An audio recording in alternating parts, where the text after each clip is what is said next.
Buddy, gaano ka na katagal sa franchising and dropshipping business natin?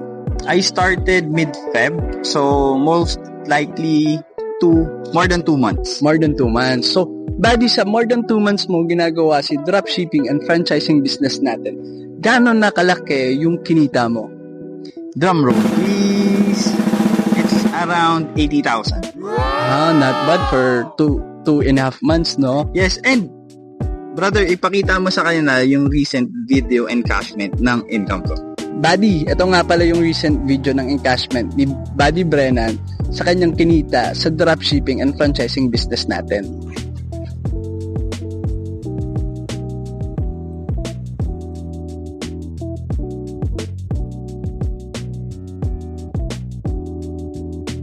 So ayun mga buddy, no, sobrang nakaka-bless na nakamit tayo ng business